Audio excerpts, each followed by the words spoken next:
Donc bonjour à tous, moi je m'appelle Raven Bureau, je suis psychologue spécialisé en thérapie comportementale et cognitive. J'ai co-organisé ces journées avec Dora et je suis aussi doctorant en psychologie sous la direction de Céline Clément. Je travaille sur la psychoéducation des adultes qui reçoivent un diagnostic d'autisme et c'est un sujet dont vous entendrez un peu plus parler cet après-midi.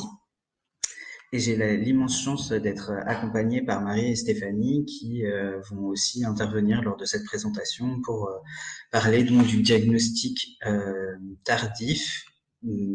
Qu'est-ce que ça veut dire? Comment les personnes le vivent et quelles sont ses conséquences?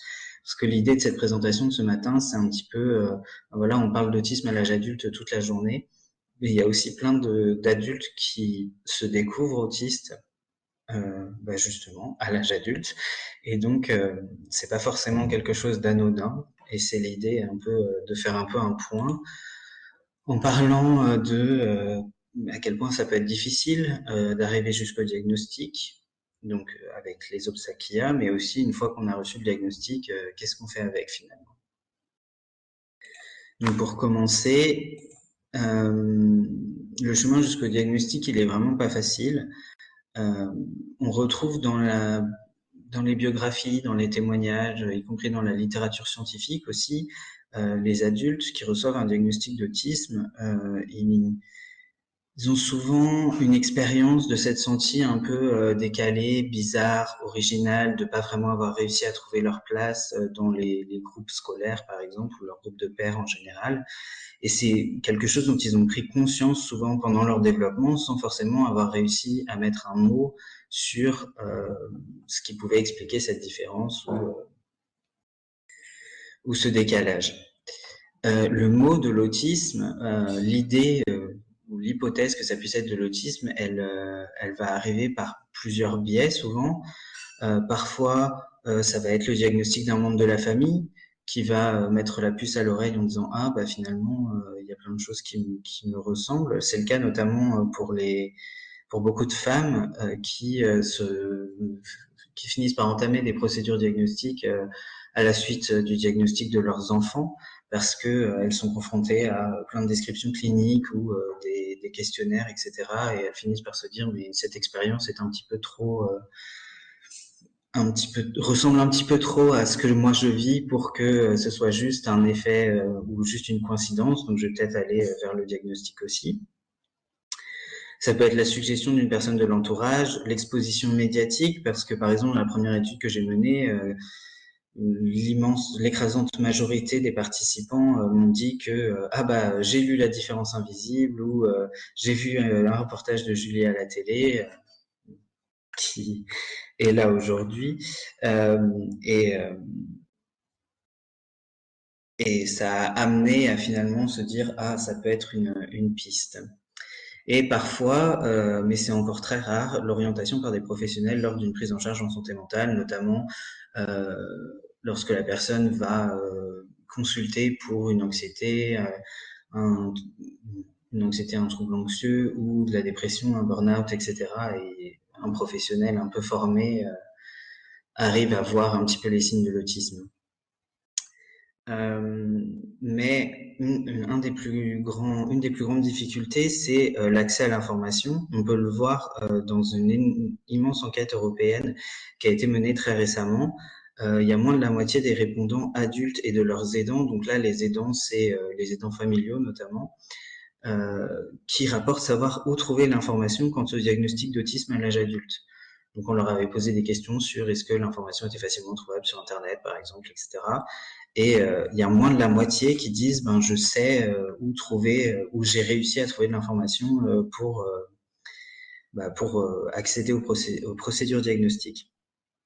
Et dans cette étude, donc il y avait des personnes, enfin des adultes autistes et les aidants, mais il y avait aussi des professionnels à qui on posait ce genre de questions. Et en fait, il y a quand même moins de la moitié de ces répondants qui décrivent, là, y compris les professionnels, qui disent qu'en fait l'information par rapport au diagnostic des adultes, elle est simple à trouver ou à comprendre. Donc vraiment, savoir comment arriver jusqu'au diagnostic, c'est pas simple. Et puis évidemment, un autre point à souligner tout ce parcours diagnostique, c'est tous les doutes et les peurs, parce qu'en fait, les idées reçues que les personnes peuvent avoir sur l'autisme, comme l'autisme, ce sont des petits garçons qui parlent pas, le côté que soit on est Rain Man, soit on est Sheldon Cooper, mais il n'y a pas d'entre-deux, par exemple, ça fait aussi partie des idées auxquelles sont confrontés les adultes qui vont potentiellement faire une démarche de diagnostic. Et en fait, souvent, ça emmène du doute parce que les personnes se disent ah bah oui, mais moi, j'ai pas d'habileté extraordinaire, je sais pas apprendre le piano en 2 secondes, je peux pas reproduire un plan de ville de mémoire, etc. Donc peut-être que finalement c'est pas ça parce que moi j'ai pas d'habileté extraordinaire. Mais on voit aussi que ces représentations un peu négatives ou en tout cas stéréotypées de l'autisme sont présentes chez les professionnels et conduisent les personnes qui auraient des doutes quant à la possibilité d'être autiste et de vouloir faire des démarches diagnostiques. On retrouve dans la littérature que les personnes ont peur en fait de parler à leurs différents professionnels de santé de ces doutes et de ces questionnements par peur de se faire erroner finalement, qu'on leur dise non, c'est à la mode, c'est un diagnostic qui n'existe pas, etc., etc. Et donc je vais laisser Marie parler sur le sujet. C'est pas grave. Les tentatives, du coup, se multipliant, mes parents, ils ont un peu fini par laisser tomber parce que le soutien familial n'a pas été là parce que il n'y avait jamais de réponse. J'ai fini par avoir un diagnostic erroné à l'âge de 21 ans. J'en parlerai un peu plus après, mais donc j'ai reçu des traitements qui m'ont fait plus de mal que de bien. Et voilà, je sentais que c'était pas, qu'il n'y avait aucun effet positif lorsque je mettais en œuvre les recommandations par rapport à ce diagnostic. Après, de mon propre chef, j'ai décidé de commencer une thérapie cognitive et comportementale. J'ai pu la financer grâce à mon petit copain de l'époque. Donc, c'était 50 € par semaine. Donc, j'ai fait 50 thérapies. Ça fait un certain investissement. Le professionnel qui m'a pris en charge ne connaissait absolument pas les TSA et il m'a traité pour un trouble anxieux généralisé. J'ai vécu la prise en charge de manière assez violente parce que mon rythme, mes particularités n'étaient pas respectées. Mais à l'époque, j'avais aucune idée de pourquoi je vivais ça comme ça. Et souvent, j'attribuais mon ressenti à une faiblesse par rapport à d'autres individus. Mais j'ai persisté parce que, d'une part, c'était le premier professionnel qui m'apportait quand même du soutien. Donc, ça devenait comme addictif d'aller le voir parce que c'était la première fois que j'avais quand même une aide. Mais pour vous dire, souvent, j'arrivais quelques minutes en retard. J'avais tellement peur que j'étais coincée aux toilettes. J'arrivais pas. C'était très violent pour moi quand même. Et donc, malgré tout, en persistant, en affrontant la peur d'y aller, en essayant de communiquer avec cette personne, j'ai commencé à prendre conscience que j'étais une personne. J'ai développé ce que j'appelle mon épaisseur. C'est une sensation de solidité à l'intérieur que je n'avais pas du tout avant. Et je prenais conscience en même temps que j'avais des droits, j'avais des besoins, j'avais des difficultés et je commençais à développer un embryon de confiance en moi. Et à partir de là, parfois, quand j'allais aux rendez-vous médicaux, j'osais poser des questions. Il y avait une espèce d'inversion des rôles qui était très délicate, je trouvais, parce que du coup, je sentais que pour avancer, c'était moi qui devais apporter des choses, apporter des pistes. Et j'avais l'impression de mendier clairement quand j'allais voir un professionnel de santé parce que enfin, moi, je savais qu'il y avait quelque chose qui n'avait pas été encore pointé du doigt et c'était difficile ben, de le faire entendre. Euh, j'ai souvent essuyé des remarques assez, c'est je sais pas quoi, mais du genre, vous, autiste, alors bien sûr, je réponds, ben oui, peut-être. Et on me demandait, vous êtes venue ici toute seule? Et je répondais oui. Et elle me disait, ben, vous n'êtes pas autiste. Euh, Sachant que ça, c'est, par exemple, entre autres, la personne qui est responsable de la génétique dans le département du Haut-Rhin. Donc, c'est pas n'importe qui. Donc, je repartais de mes rendez-vous avec un sentiment d'abattement assez intense. Euh, et ce qui est assez rigolo, c'est que ben, la généticienne du Bas-Rhin, elle, était beaucoup plus ouverte. Je l'ai rencontrée par hasard et elle était tellement sympathique, tellement à l'écoute que j'ai osé reposer la question malgré les échecs précédents. Et cette personne m'a dit, je pense que c'est une bonne piste. Et, mais elle l'a presque dit à voix basse. Et, et du coup, ben, j'ai fait de manière tout à fait personnelle la démarche d'appeler le CRA de Colmar.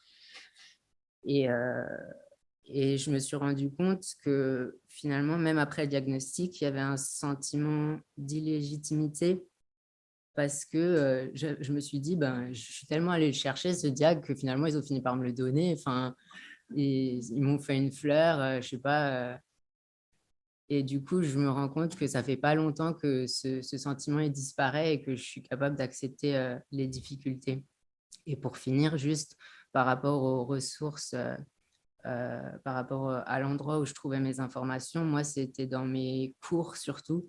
Je pense que mon choix d'orientation dans les études a été fortement guidé par mon errance médicale et du coup, j'ai eu des cours sur l'autisme, mais qui, là aussi, étaient vraiment teintés encore des représentations médiatiques des personnes avec autisme où le tableau masculin était largement prédominant. Et du coup, finalement, là où j'ai trouvé le plus d'infos, peut-être un peu tristement, c'était sur YouTube, les vidéos. Voilà, je redonne la main à Raven. Effectivement, les obstacles qu'on peut rencontrer sur le chemin du diagnostic, ben, ce qu'on trouve dans la littérature, c'est d'abord, comme toujours, les mécanismes de compensation que la personne met en place de manière plus ou moins consciente. Ça comprend entre autres le camouflage, donc ça c'est quand c'est mis de manière plus ou moins consciente, mais voilà, c'est le camouflage dans l'autisme, c'est l'ensemble des comportements pour dissimuler ces caractéristiques. Vous avez la définition sur le flyer de l'étude.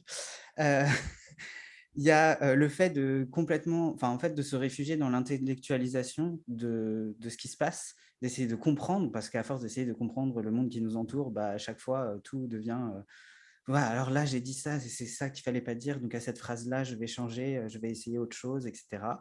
Et un apprentissage par essai-erreur, par exemple, c'est que des exemples de mécanismes de compensation, mais un apprentissage par essai-erreur qui est beaucoup plus explicite dans les démarches sociales que chez les enfants dits lambda. Par exemple, moi, j'ai encore des archives de mes carnets de cours de récré où je faisais des essais de conversation pour voir si ça marchait et si je reprenais le même sujet la fois d'après ou pas. Et c'est pour éviter les petits faux pas comme mon neveu qui peut arriver en classe et dire bonjour, messieurs, dames, à ses camarades de classe. Pas forcément, voilà.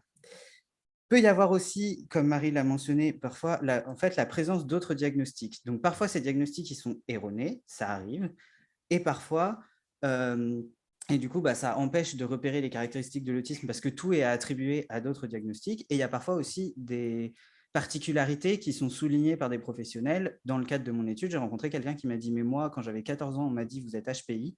Et du coup, tout est passé sur ce compte-là. À chaque fois, c'était ah mais vous êtes sensible parce que le HPI, ah mais vous êtes comme ci parce que le HPI, et en fait tout le reste de ces difficultés étaient voilà mises sur ce compte-là, et bah, son diagnostic d'autisme, elle l'a eu tardivement. Et bah, on compte quand même on parle des co-occurrences, donc le fameux mot comorbidité, là, c'est moche, mais voilà, qui existent dans l'autisme. Il y en a plein. Et on peut voir dans la littérature aussi qu'il y a un certain nombre de personnes qui présentent aussi des diagnostics de type TDAH, des troubles anxieux, des troubles de l'attachement notamment qui sont diagnostiqués à l'enfance, etc., etc. Mais dans cette étude, ils voient qu'il y a une prévalence plus importante de ce type de diagnostics qui sont posés pendant l'enfance chez les adultes qui finissent par recevoir un diagnostic d'autisme, mais ils remarquent aussi qu'il y a entre 60 et 70% selon le genre des personnes qui n'ont jamais reçu de diagnostic avant. Donc ça veut dire qu'il y a quand même un certain nombre de gens qui passent à travers les mailles du filet. D'autres problématiques qui peuvent rentrer en compte, on en a parlé un petit peu tout à l'heure, c'est le genre, parce que on continue de constater, même dans les études qui sortent, les méta-analyses qui sortent en 2021-2022, qu'il y a plus de diagnostics à l'âge adulte chez les femmes, parce que en fait, leur âge est plus important quand elles accèdent au diagnostic que les hommes. Donc, il faudrait changer ça.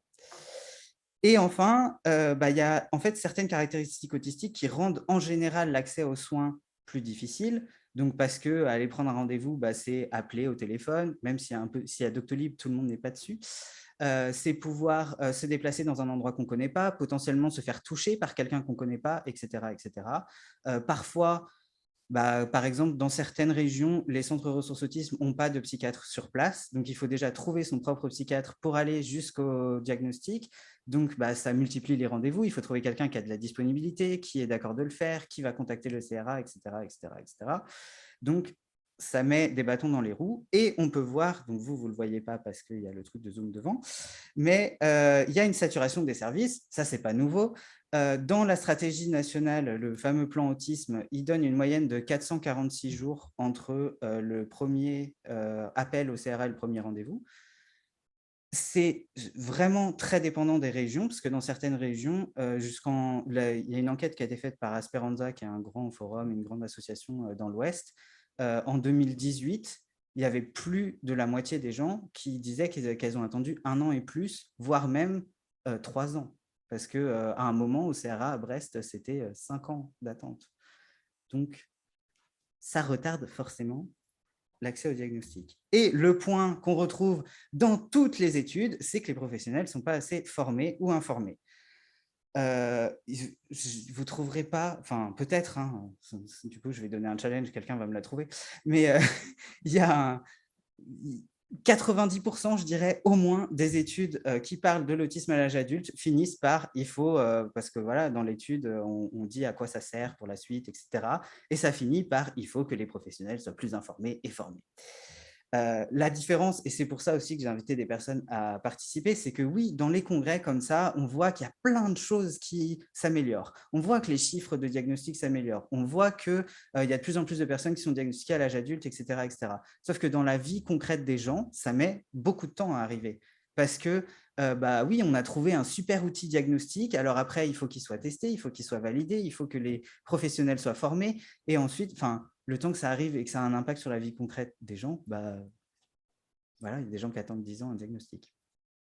On voit justement dans l'enquête en question que sur les 400 et quelques personnes qui ont été interrogées, il n'y avait que 10% des personnes dont la démarche diagnostique était à l'initiative d'un professionnel de santé qui avait donné l'idée. Tout le reste, c'était majoritairement à l'initiative de la personne ou d'un membre de son entourage. Et parfois, donc il y avait une catégorie autre, je ne sais pas ce qu'il y avait dedans, mais il y avait aussi les professionnels de l'éducation, donc des profs ou des, comment on appelle ça maintenant, les surveillants, les CPE, voilà. Assistants d'éducation, c'est ça le fameux. Voilà. Et il y a toujours une particularité très française que il y a, et ça, voilà, c'est aussi ce qui est enseigné malheureusement encore dans les facs de psycho parfois, que on a un petit attachement, on va dire, à la psychanalyse et à la conception psychanalytique des choses. Donc, ça se retrouve aussi parce que déjà, la majorité des professionnels qui ont été formés, ils ont eu accès à cette formation-là et c'est tout. Parce que, par exemple, le master de TCC de Strasbourg, ça ne fait pas non plus 20 ans qu'il existe. Et ces approches, voilà, elles mettent du temps aussi à se mettre en place. Et ça amène à des situations quand même absurdes où je connais des personnes à qui on a dit mais vous n'avez pas de problème. Ah, vous avez reçu un diagnostic du centre ressources autisme. Non, mais vous n'avez pas de problème. C'est votre mère qui a un problème. C'est elle qui doit venir consulter. Mais on est en 2022. Donc, c'est toujours présent et ça a toujours un impact sur la vie des gens. C'est pareil dans l'étude en question. Les gens que j'ai interrogés, les gens avec qui j'ai eu des entretiens, ils m'ont tous dit qu'à un moment, ils ont rencontré quelqu'un qui a remis en cause leur diagnostic parce que c'était un diagnostic à la mode ou parce que, oui, mais non, ça n'existe pas, l'autisme à l'âge adulte, c'est une question de mère crocodile, de mère frigidaire, de machin, de voilà. Et c'est des gens qui ont été diagnostiqués après 2015. Hein. C'est pas non plus, je peux aller chercher des gens des années 80. Donc, voilà. Ouais, donc, je vais du coup revenir un peu plus en détail sur mon diagnostic erroné. Donc, moi, on a fini par me dire que j'avais une malformation du tissu conjonctif, mais que ce n'était pas vérifiable.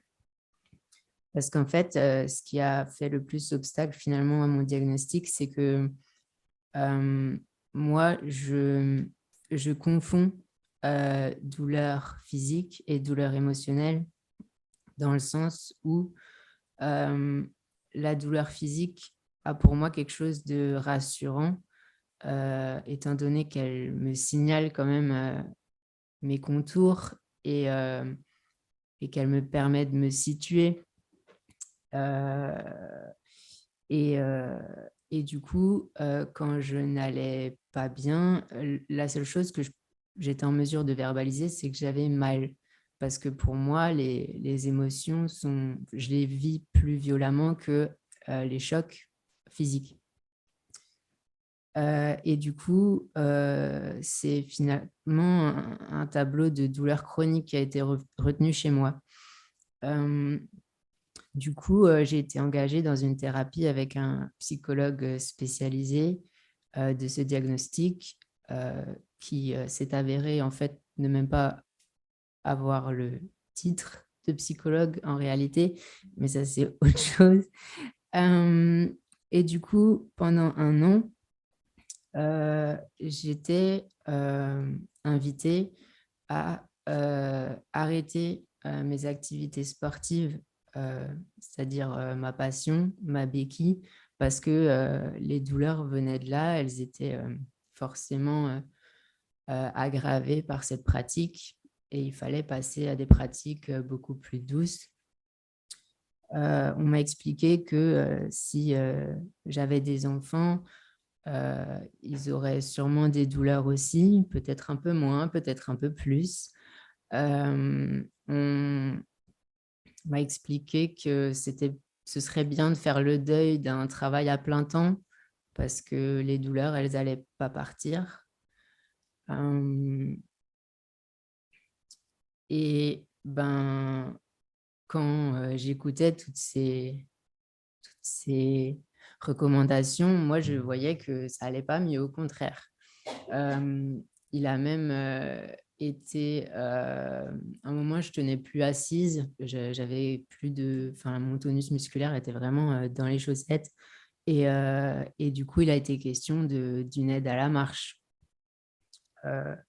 d'un fauteuil roulant électrique que je pense que j'aurais jamais pu payer.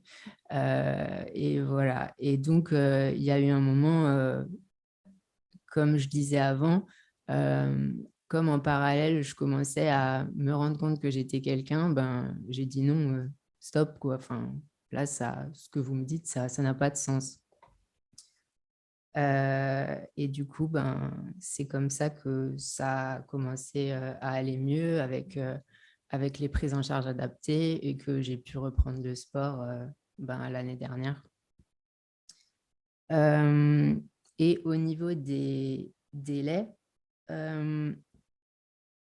donc, quand j'ai contacté le CRA, j'ai eu un rendez-vous assez rapidement avec le psychiatre. Et quand il m'a dit que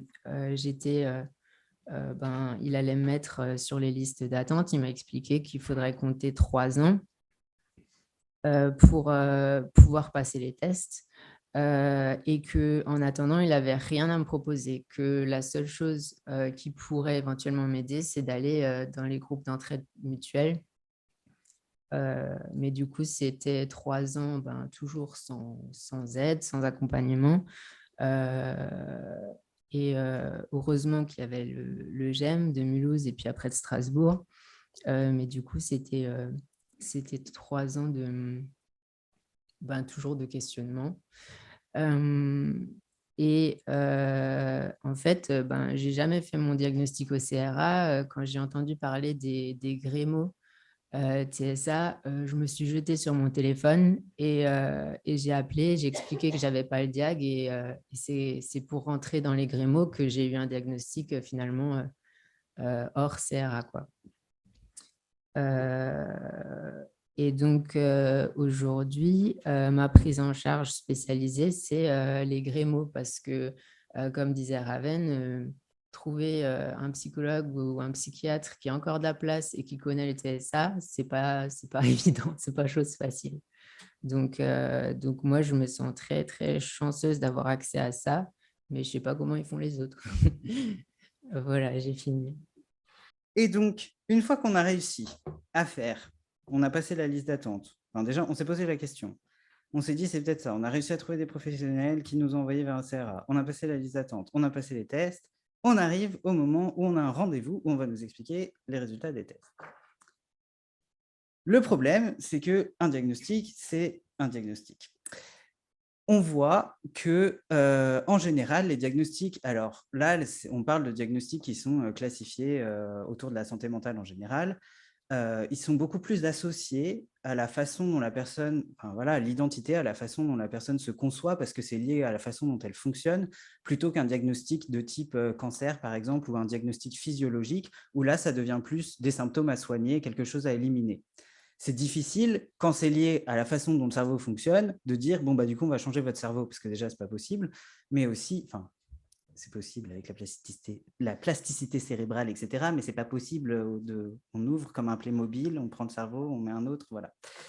Mais du coup, c'est souvent associé à la façon quand même dont on se considère, ça fait partie de la façon dont on comprend le monde, etc., etc. Donc en plus, quand on vient nous expliquer, ah bah oui, mais en fait, parce que ça, c'est quelque chose qui arrive, toutes les personnes qui ont reçu un diagnostic d'autisme vont comprendre de quoi je parle. Quand on nous dit, ah mais en fait, tout le monde ne pense pas comme ça. Ah, d'accord, ok.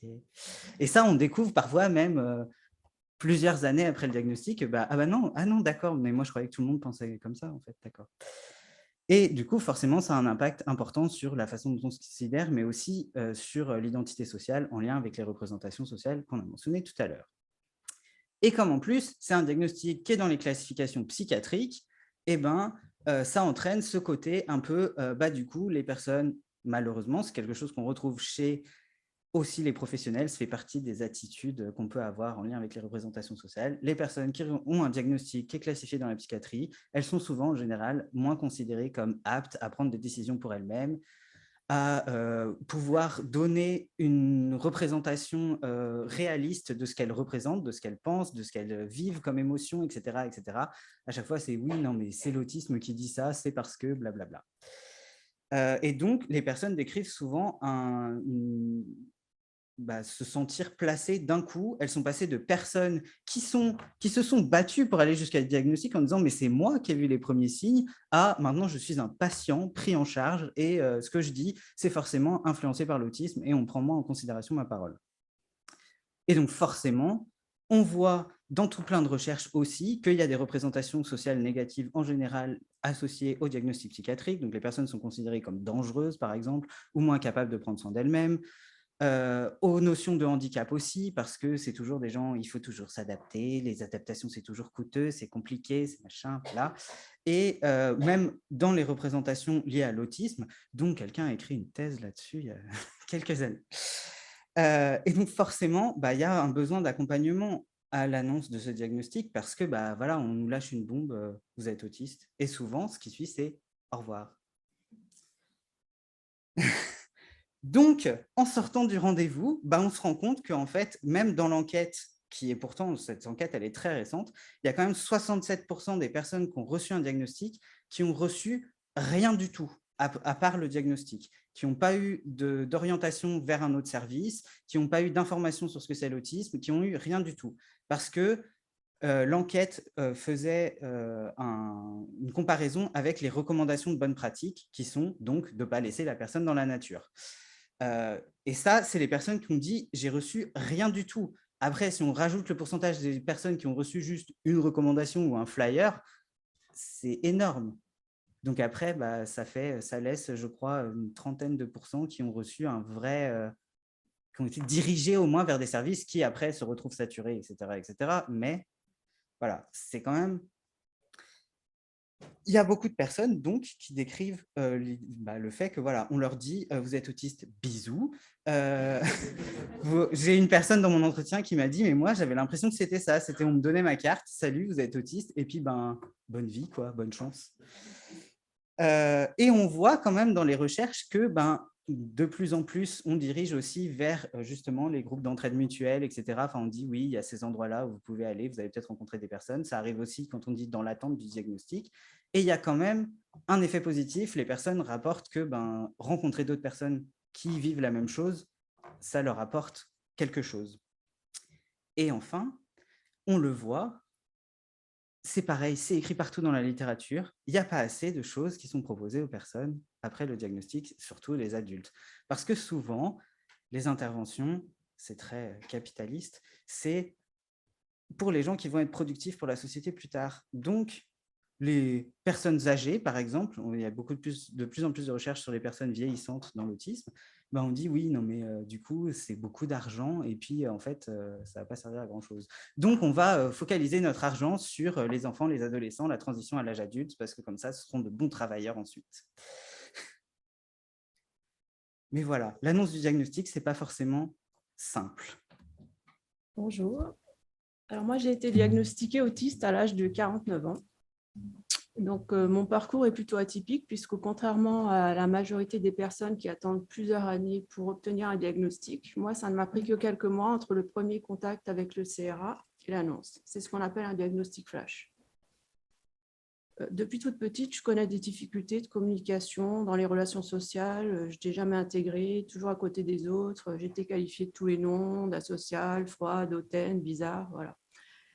Ces difficultés m'ont amenée à me remettre en question et à rechercher la cause et en rechercher la cause. Les consultations auprès des psychologues et des psychiatres se sont enchaînées jusqu'à l'hospitalisation pour dépression, mais sans résultat et sans trouver l'aide dont j'avais besoin et la compréhension de mes souffrances. En janvier 2019, j'ai entendu une interview de Julie Daché. C'est pas original, mais bon, c'est très utile. Ce témoignage a été comme une révélation pour moi. J'ai ressenti une étrange connexion et je me suis reconnue dans ses paroles. Et je me suis dit, il existe donc d'autres personnes qui éprouvent les mêmes difficultés que moi et qui pensent comme moi. J'ai donc commencé à faire des recherches sur l'autisme et à répondre à tous les tests que j'ai pu trouver en ligne. Et au vu de ces résultats et après de m'être longuement interrogée, j'ai contacté le CRA pour connaître les modalités pour obtenir un diagnostic. Peu de temps après, j'ai eu un premier entretien téléphonique avec une personne du CRA et j'ai fait un test que j'ai renvoyé par mail. J'ai été rapidement recontactée pour un rendez-vous avec une neuropsychologue. Une consultation classique durant laquelle j'ai parlé de mes difficultés, particularités. Et à l'issue de cette entrevue, on ne me laissa rien sous-entendre d'une suspicion d'autisme et pas de prochain rendez-vous programmé. Donc, j'en suis sortie soulagée, persuadée qu'il n'y aurait pas de suite. Et j'avais fait en fait ces démarches pour écarter un doute. Même si je savais que j'avais des traits autistiques, ça ne me semblait pas suffisant pour continuer les démarches. Et au fond, je n'avais pas vraiment envie d'être autiste. Quelques semaines plus tard, le CRA me rappelle pour programmer un entretien avec un psychiatre cette fois. Moi, j'y suis allée sereine en pensant qu'il me ferait un retour sur le début de bilan. À ma grande stupéfaction, après 1 heure de consultation, le médecin me regarde et m'annonce qu'au vu de mon histoire personnelle, de mes hypersensorialités, de mes stéréotypies, son observation l'amenait à me confirmer que j'étais bien atteinte d'autisme. Il n'était pas nécessaire pour lui de faire plus d'investigations. Il me dit, vous faites partie du club des Asperger et vous verrez, à compter d'aujourd'hui, votre vie va changer. Alors, j'ai regardé étonnée, j'ai demandé de reconfirmer le diagnostic, mais oui, j'avais bien entendu. Il me raccompagna jusqu'à la sortie. Il m'indiqua l'existence du centre de documentation si j'avais besoin d'informations sur l'autisme. Et bisous, au revoir. C'est ça. Une fois dehors, j'étais abasourdie, choquée. Je ne m'attendais pas du tout à recevoir ce diagnostic aussi brutalement. J'avais bien cru comprendre que le cheminement pour l'obtenir, pour beaucoup, c'était laborieux et long. Et donc, je suis rentrée chez moi totalement déstabilisée. Les jours qui ont suivi furent très difficiles. Je pouvais en parler à personne, même pas à mon mari, à personne. Je n'arrivais pas à prononcer ce mot, autisme, en fait. J'ai respiré un peu. En fait, ce mot, il tournait en boucle dans ma tête. J'avais tous les stéréotypes et les clichés de l'autisme qui bousculaient intérieurement. Comme on disait, voilà, tout ce qu'on sait, tout ce qu'on voit à la télé, je ne savais pas compter les cure-dents, je n'étais pas super intelligente, j'avais rien de spécial, je ne me balançais pas, j'étais pas, voilà. J'avais rien à voir avec ça, en fait. Et donc, pour moi, c'était forcément une erreur de diagnostic. J'ai presque 50 ans, on ne se découvre pas autiste à cet âge, ça ne me semblait pas crédible, en fait. Et pourtant, j'avais enfin une réponse cohérente à mon mal-être. Mais en quoi était-ce bénéfique? Je me sentais encore plus isolée, plus déprimée, et on m'avait collé juste une étiquette à laquelle je ne m'identifiais absolument pas. Que faire de ce diagnostic? J'étais effondrée. J'étais autiste, et ensuite? En fait, il y a un processus qui ressemble un peu à la digestion, mais il y a en fait, il y a certaines personnes qui et du coup, décrivent un phénomène qu'on appelle la cohérence biographique. Donc, c'est d'un coup, on revoit plein d'expériences de sa vie avec cette nouvelle information en disant « Ah, mais du coup, ça a du sens ». Pour l'anecdote personnelle, moi, j'ai découvert, je me suis rendu compte après le diagnostic en revisitant tous les trucs un peu bizarres, les situations que j'avais jamais comprises, que cette personne que j'essayais de protéger du micro à la chorale, qui me disait qu'elle avait peur des micros, en fait, elle ne disait pas littéralement qu'elle avait peur des micros. C'est pour ça qu'elle trouvait que j'étais un peu bizarre. C'est juste qu'elle ne voulait pas être devant le micro à chanter. Elle était juste timide.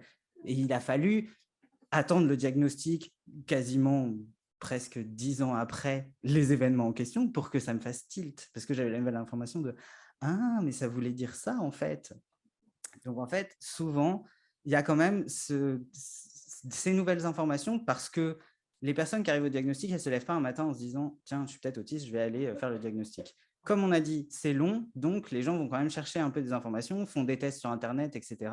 et commencent à avoir un certain nombre d'informations sur à quoi ça ressemble au moins l'autisme. Et du coup, ça commence, une fois qu'il y a la validation qui tombe derrière par l'extérieur, par des professionnels qui sont formés, etc., il y a le côté, bon, du coup, maintenant, ça, je suis sûr que ça s'applique à moi, donc je vais vraiment décortiquer un certain nombre de situations en disant, OK, ça vient là, ça vient là, et on fait un peu le tri. Et il y a souvent quand même, à ce moment-là, un yo-yo émotionnel, ce qui amène aussi un certain nombre de gens à ne pas faire les démarches diagnostiques parce qu'elles n'ont pas envie d'être confrontées à l'étiquette, par exemple, ou au système psychiatrique en général aussi. Mais il y a ce côté, le soulagement de « ça y est, je ne me suis pas trompée ». Tout ce que j'ai lu, ça s'appliquait bien à moi, je comprends beaucoup de choses. D'un coup, voilà, je peux mettre des choses en place, etc. Et puis, il y a le revers qui vient voilà, de temps en temps, et ça peut durer des années après le diagnostic, mais du coup, je suis autiste pour toute la vie, ça ne changera jamais. Il n'y a pas de cure, il n'y a pas de médicaments, il n'y a pas de régime magique ou de démercurisation ou de je ne sais pas quoi qui va d'un coup me rendre non autiste. Et du coup, je suis coincé avec ces difficultés-là pour toujours. Alors, plus ou moins, parce qu'on peut atténuer les difficultés avec des interventions, etc. Mais voilà, le fonctionnement, il reste là. Je ne vais jamais comprendre magiquement en quoi c'est intéressant de passer 15 plombes à parler de la dernière série télévisée ou d'aller prendre des pauses café avec ses collègues. Ce ne sera jamais instinctif. Donc souvent, il y a voilà, un petit yo-yo entre « ouais, là, je vais à un GEM, il y a plein de gens qui me comprennent, ça se passe super bien, c'est trop cool ». Et puis, on ressort dans la société où d'un coup « ah bah non, mais ça, je ne sais pas faire, ça, je suis confronté à mes difficultés, ça ne marche pas, je ne vais pas à tel endroit parce qu'il y a la sensorialité, c'est trop compliqué, etc. etc. » Donc, Il y a souvent un va-et-vient comme ça et qui, comme dit, peut durer des années ou à des moments on en a juste marre, où on est là. Moi, j'ai envie d'avoir un cerveau qui fonctionne comme celui des autres. J'aimerais bien voir le monde. Moi, j'aimerais bien, franchement, on dit des fois, ah, qu'est-ce que vous feriez si vous vous réveilliez un jour dans le corps de quelqu'un de l'autre genre pour explorer, machin, tout ça. Il y a ces exercices philosophiques. Moi, je me dis, mais j'aimerais bien juste voir à quoi ça ressemble votre monde. Pour de vrai, j'aimerais bien. Juste, mais une journée, hein, seulement. Et donc, souvent, il y a la question aussi de parler de son diagnostic. Parce que là, nous, on fait les fiers, on est là, genre, ouais, on est autiste et tout. On n'en parle pas tout le temps non plus. Mais parce que dans certaines situations, on est confronté à des personnes qui vont nous dire « Non, mais c'est pas possible, toi, tu parles. » Ou « Tu sais pas compter les cure-dents. » Ou déjà, tu es adulte, machin, gna, ça se voit pas. J'aurais pas dit. Oh, tu sais, tout le monde est un peu autiste. Alors oui, tout le monde, des fois, a mal à la cheville, mais est-ce que, ou tout le monde a des nausées, est-ce que ça veut dire que tout le monde est enceinte? Voilà. Voilà. Et en plus, toutes les femmes enceintes n'ont pas de nausées. Exactement. Donc, voilà, il y a des expériences qui peuvent être communes, mais ça ne veut pas dire que du coup, ça ressemble à de l'autisme. Et souvent, voilà, il y a beaucoup de personnes qui vont décrire le fait de parler de leur autisme un peu comme un coming out, parce qu'il y a cette appréhension de la réaction des autres, de pouvoir potentiellement même devoir se séparer de certaines personnes qui vont insister sur le fait que ce n'est pas vrai, que c'est un diagnostic à la mode, que tu te cherches toujours un truc particulier, tu as toujours envie d'être différent, blablabla. Et avec la remise en question parfois du diagnostic. Et ça arrive aussi chez les professionnels, où les professionnels vont essayer de convaincre des personnes que non, tous ces professionnels qui passent leur journée à faire des diagnostics et à écrire des bilans, ils se sont trompés. Moi, dans mon coin, je sais que c'est pas vrai, parce que de toute façon, c'est un diagnostic à la mode et ça ne vous concerne pas. Et en face, on voit dans les études que les personnes autistes, elles ont tendance à dire « moi, je ne vais pas révéler mon diagnostic parce que j'ai peur », mais les personnes non autistes, elles disent « ah mais moi, je trouve que c'est positif quand une personne me dit qu'elle est autiste parce que ça me permet de m'adapter, etc. » Sauf que ce qui est associé à ça, c'est que les personnes elles disent que c'est positif quand c'est associé à de l'information. Mais il tombe sur qui le poids de l'éducation du coup? Parce que c'est la personne qui va devoir dire « je suis autiste et du coup, je fonctionne comme ça et oui, je vais répondre à toutes tes questions que j'ai entendues 18 fois parce que sinon, on ne va pas s'en sortir. » Donc, c'est bien, les gens ils veulent s'informer, tout ça, mais il faut aussi penser que toutes les personnes autistes qui sont devant vous, là, il y en a qui ont accepté de dire ouvertement qu'elles sont autistes et de vous expliquer comment ça fonctionne dans leur tête ou leurs expériences, etc. Ça veut dire que tout le monde a envie de le faire tout le temps. Et ça ne veut pas non plus dire que les personnes, par exemple, qui sont là ou les autres qui vont parler aujourd'hui, ont aussi envie, par exemple, de vous expliquer comment ça marche dans leur cerveau à la pause café. C'est voilà, on choisit aussi les moments où on a envie de participer à l'éducation du grand public. Alors, comme je l'ai expliqué précédemment, moi, j'ai très mal vécu l'annonce de mon diagnostic. Je me sentais perdue. Je ne savais plus qui j'étais, en perte d'identité, et j'avais vraiment besoin d'en parler à quelqu'un. Je suis donc retournée au CRA pour connaître les possibilités de prise en charge et avoir quelques conseils. La secrétaire m'expliqua qu'il ne faisait que poser des diagnostics et que le suivi se faisait par des professionnels en ville. Elle regarda mon dossier, rien n'était prévu, ni rendez-vous, ni test complémentaire. J'en profitais pour aller au centre de documentation afin d'y trouver des infos qui pourraient m'aider. Là, j'ai été chaleureusement accueillie par la documentaliste qui a pris le temps de m'écouter et de me conseiller dans l'empreinte des livres. Les jours passaient et j'acceptais pas mieux. Je me sentais toujours aussi seule et abandonnée. J'avais bien étudié tous les profils des psys en ville, mais lequel appeler? Je n'avais pas l'énergie de me retrouver encore face à l'incompréhension d'une personne non formée au TSA. Mes seules ressources, c'était les livres et la documentaliste, l'unique personne à qui je pouvais en parler. Elle me donna alors l'adresse de la psychoéducatrice pour que je lui demande de m'inscrire sur son programme, ce que je fis, mais il y avait plusieurs mois d'attente. Me voyant arriver chaque semaine en pleurs, la documentaliste réussit à m'obtenir un rendez-vous avec une psychologue du CRA. Au cours de cet entretien, elle me confirma bien qu'il n'y avait aucune possibilité de prise en charge et qu'elle ne connaissait aucun professionnel libéral pour me suivre, mais elle m'orienta vers le centre de soins psychiatriques de l'hôpital. J'y suis donc allée avec beaucoup d'espoir, mais reçue par une infirmière. Elle m'avoua d'emblée qu'elle n'avait aucune connaissance sur les TSA, mais que le sujet l'intéressait beaucoup. Alors, elle m'écouta attentivement, étonnée d'apprendre qu'on puisse être diagnostiqué aussi tard, qu'il existait des adultes autistes sans déficience, et elle me posait plein de questions. Et j'ai eu le sentiment d'être dévisagée comme une bête curieuse. Je l'ai revue une semaine plus tard, et elle me proposait un rendez-vous dans 3 mois avec un psychiatre, non spécialiste de l'autisme, mais qui pourrait m'aider quand même. Et elle avait aussi contacté la psychologue du CRA, qui lui a dit de voir avec mon médecin traitant pour une prescription d'antidépresseurs. Alors, des antidépresseurs, là, c'est vraiment la seule aide qu'on pouvait me proposer et ce n'est pas celle que j'attendais. Et là, je suis sortie exaspérée, assez en colère et très déçue. En dernier espoir, j'ai envoyé un mail à la psychoéducatrice du CRA en lui expliquant ma situation. Je voulais juste le nom d'un psy qui est compétent pour m'aider à traverser cette épreuve. Et là, par chance, par grande chance, elle me proposa une rencontre avec un étudiant en psychologie et j'ai accepté avec un énorme soulagement. Et voilà, il m'a suivi pendant plusieurs mois et il a été pour moi d'une écoute et d'une aide inespérée. Par la suite, du coup, j'ai eu accès à toutes les ressources disponibles au centre de l'autisme. Le suivi psychologique, le programme de psychoéducation, la méthode Schoenhausen, les habiletés sociales, le groupe de travail sur l'énergie, sur la gestion de l'énergie, le réseau Spirit. Et je voulais préciser que vraiment la psychoéducation, ça a été capital pour moi, parce qu'en fait, j'avais aucune connaissance des TSA.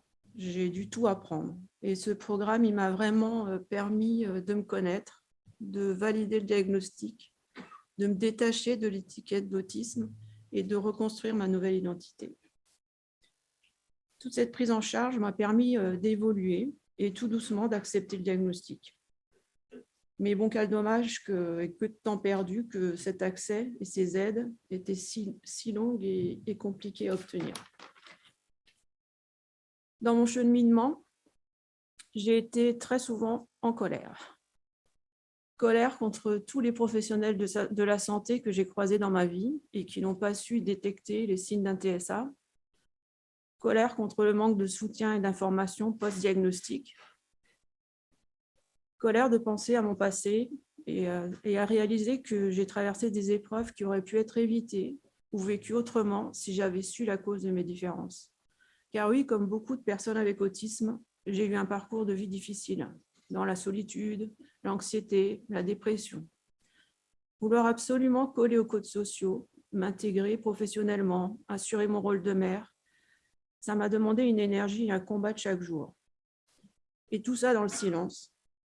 Car on apprend très vite que pour limiter les jugements et le regard négatif, il faut taire ses différences. Il faut ne rien laisser paraître de ses difficultés.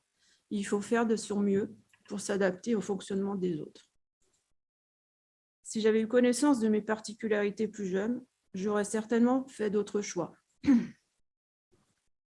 J'aurais eu moins d'exigences avec moi-même, j'aurais écouté mes propres besoins et non pas ceux de la société.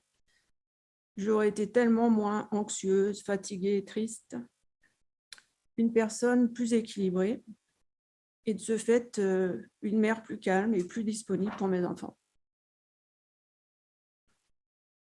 Avoir ce type de diagnostic, c'est plus compliqué à gérer et à accepter, car il n'y a ni bilan, ni évaluation, ni entretien qui permettent de connaître ses compétences et ses difficultés. Aucun retour, aucun conseil, aucune info. J'ai attendu plus d'1 an pour avoir un certificat médical qui atteste le diagnostic. Mais avec du recul, je suis consciente aussi que c'est une grande chance de l'avoir eu aussi rapidement. Parce qu'un diagnostic, aussi tardif qu'il soit, il est primordial. Il est essentiel pour sa construction. Parce que vivre sans diagnostic, c'est vivre sans savoir qui on est vraiment. Il m'a permis de mettre des mots sur mes particularités, de répondre à toutes mes questions. Il m'a permis surtout de faire la paix avec mon passé, de me déculpabiliser, de me pardonner mes échecs, d'avoir moins honte d'être qui je suis. Il me permet aujourd'hui de me respecter, de m'aimer tel que je suis et de faire des choix en tenant compte de l'autisme. Ce diagnostic, c'est un véritable soulagement et une vraie libération. Alors, dans le chat, on a une question concernant les seniors. Alors, il y a une personne qui parle de son père qui a 85 ans, à charge depuis peu, et son autisme est plus que visible désormais en vivant proche de lui. Et là, que faire? Il n'y a pas de baguette magique. Par contre, c'est vrai que dans une des études que j'ai citées, notamment sur le diagnostic à l'âge adulte où les gens voilà, reçoivent des diagnostics pendant l'enfance, ils se rendent compte que l'hypothèse que les traits autistiques ou les difficultés disparaissent au fur et à mesure, c'est pas vrai. Parce que souvent, justement, en fait, toutes les personnes autistes qui sont présentes ici vous le diront, c'est construire un gros travail de façade pour donner l'impression d'être super à l'aise, de préparer des journées comme ça. Et puis après, quand on rentre chez nous, on s'effondre. Et donc, plus on vieillit, c'est la nature, moins on a d'énergie en général. Et donc, moins on a d'énergie pour maintenir cette grande façade qui donne plein de... Voilà. Du coup, en général, effectivement, plus l'âge avance, plus les personnes en plus ont besoin d'intervention. Et moins il y en a parce que déjà, il n'y a pas beaucoup d'interventions pour les adultes. Pour les adultes vieillissants, encore moins. Et pour les personnes âgées, en général, il n'y en a pas non plus. Enfin, il n'y en a pas beaucoup. Du coup, c'est compliqué. J'aimerais bien avoir une baguette magique et régler tous les problèmes, mais on ne l'a pas avec le diplôme de psycho. Peut-être avec la thèse, mais je ne l'ai pas encore, je ne peux pas dire. Est-ce qu'il y a des questions? Vous avez faim? Oui. Déjà, je voulais dire que le témoignage de Marie me parlait beaucoup parce que j'ai choisi mon master d'inclusion par rapport à ma propre errance médicale.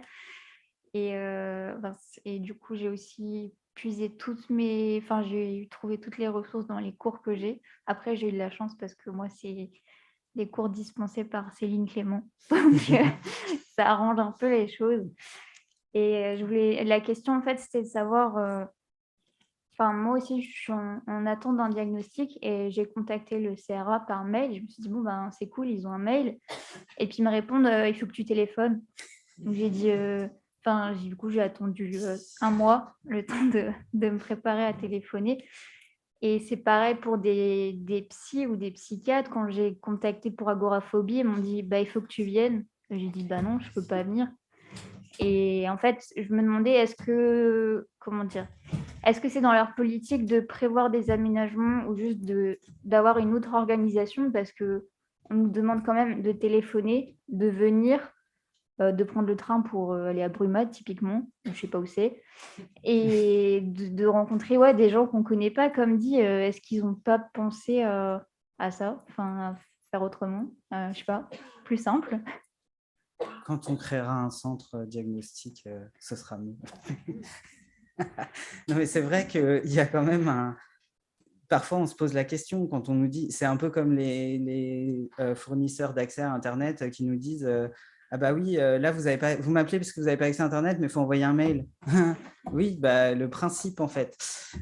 Effectivement, il y a parfois des centres où on se demande... alors évidemment, tous les centres ne sont pas pareils, tous les professionnels ne sont pas pareils, etc., etc. Mais c'est vrai que ça, comme je disais, ça fait partie des caractéristiques qui, du coup, retardent l'accès au diagnostic parce que on ne facilite pas la vie des gens, clairement, en leur disant d'appeler au téléphone ou de se déplacer 15 fois ou de trouver un autre professionnel ou machin. Enfin, puis, on le sait, déjà, les services, ils sont saturés. Mais en plus, même les professionnels, il y a souvent des équipes qui se constituent de professionnels en libéral qui essayent d'absorber un peu aussi le trop-plein, mais qui, du coup, c'est pareil. C'est comme partout, c'est comme dans les milieux queer, par exemple, à chaque fois qu'il y a des professionnels qui sont identifiés comme safe pour les personnes queer, au bout de 2 jours, il n'y a plus de rendez-vous, parce que c'est tout de suite la personne, c'est bon, tout le monde saute dessus, parce qu'il y a une personne qui a dit que, voilà. Du coup, ce serait bien qu'il y ait des dispositifs qui se mettent en place. Après, moi, je ne travaille pas au CRA, donc je ne peux pas. Voilà. Mais il y a des questions aussi sur le Zoom, comme une question à laquelle on répondra cet après-midi, n'est-ce pas Aurélie? Le programme de psychoéducation dont parle Stéphanie existe-t-il dans toute la France? Voilà, donc pour l'instant non, et vous saurez pourquoi cet après-midi. Et il y a quelqu'un qui demande aussi, avec tous ces retards de diagnostic, les errances diagnostiques, les personnes non diagnostiquées, à combien peut-on évaluer la prévalence de l'autisme? J'ai mis prévalence entre guillemets, car à mon sens, ce n'est pas une maladie, mais l'accueil dans un monde à tendance neurotypique qui cause des difficultés. Alors, il y a plein de gens très intelligents qui font des statistiques qui sont parfois incompréhensibles, mais il y a quand même des chiffres, les personnes évaluent, voilà. Les chiffres, ils évoluent beaucoup parce que moi, quand j'ai commencé mes études de psycho, parce que pareil, hein, je ne suis pas devenu psychologue par hasard, je voulais que les personnes ne vivent pas la même chose que moi j'ai vécu quand j'ai reçu mon diagnostic, entre autres. Et du coup, quand moi j'ai commencé, c'était une personne sur 150, quelque chose comme ça. Et puis, à la fin de mon master, on était déjà arrivé à une personne sur 100. Maintenant, il y a des études qui disent une personne sur 89. Donc, voilà, les chiffres, ils bougent. Et la stratégie nationale sur l'autisme, les plans autisme, tout ça, évalue en gros la prévalence en France à 700 000 personnes, dont 600 000 adultes, en gros. C'est des extrapolations à partir des chiffres qui existent de la prévalence et de la population française, etc. Mais il précise aussi dans les stratégies et dans les documents de la stratégie que sûrement que toutes ces personnes ne sont pas identifiées et que donc il faut améliorer l'accès au diagnostic, comme tout le temps. Est-ce qu'il y a une dernière question? Oui, avant qu'on ait mangé. Oula, d'un coup, il y a plein de questions. Allez-y, vous allez lever la main en premier. Pas forcément une question, mais plutôt une petite remarque par rapport au diagnostic. En fait, quand j'ai cherché pour avoir mon diagnostic et que j'ai essayé de me renseigner au niveau du CRA, et on m'a fait comprendre qu'en gros, on faisait remplir des questionnaires pour écumer un peu les personnes qui se croient autistes. Et du coup, on en revient à ce que vous disiez avec les gens qui disent c'est un diagnostic à la mode et tout. Et du coup, comme quand je pense beaucoup de gens autistes ont vécu ça, c'est la culpabilité de peut-être prendre la place de quelqu'un d'autre, etc. En fait, ça nous fait encore plus retarder cette demande au CRA parce que, alors que le CRA est là justement pour poser un diagnostic, on veut être sûr avant d'y aller d'être autiste en fait. Donc on fait des tas de recherches partout pour être sûr. Pourquoi finalement? Pour aller après se faire confirmer le diagnostic. Donc voilà, c'était juste une remarque pour parler du retardement pour le diagnostic. Ouais. Après, c'est ça. Le but n'est pas non plus de taper sur les centres de ressources autisme, mais c'est des dispositifs qui existent. Il y a justement dans les stratégies nationales pour l'autisme, tout ça, il y a toute cette belle idée de mettre en place des premières et des deuxièmes lignes pour que les centres de ressources autisme ne se consacrent qu'aux diagnostics qui pourraient être considérés comme complexes ou qu'on ne peut pas identifier au premier abord. Sauf que c'est bien gentil. C'est comme d'habitude dans les métiers de l'accompagnement, du social, de l'éducation en général. Il y a tout un tas de gens dans des bureaux à Paris qui ont des super bonnes idées sur comment est-ce qu'on pourrait mieux faire notre travail, mais on ne nous donne ni les moyens humains, ni l'argent, on ne nous donne pas du tout les moyens de mettre ça en place. Parce qu'il y a des équipes dans certaines régions qui arrivent à mettre en place des premières lignes et des deuxièmes lignes qui sont très efficaces. Donc, c'est quand des professionnels de santé, des psychiatres, par exemple, rencontrent les personnes et peuvent poser un diagnostic. Sauf qu'il y a aussi des régions où il n'y a juste personne qui a envie de faire ça. Et du coup, les CRA, ils sont là, nous, on peut former au diagnostic si vous voulez, mais s'il n'y a personne en face, là, ils ne peuvent pas non plus, ils sortent les rames, quoi, comme tout le monde. Voilà. Oula, il y a plein de questions. Vous n'avez pas faim? Non, on peut continuer si vous voulez. Hein, mais...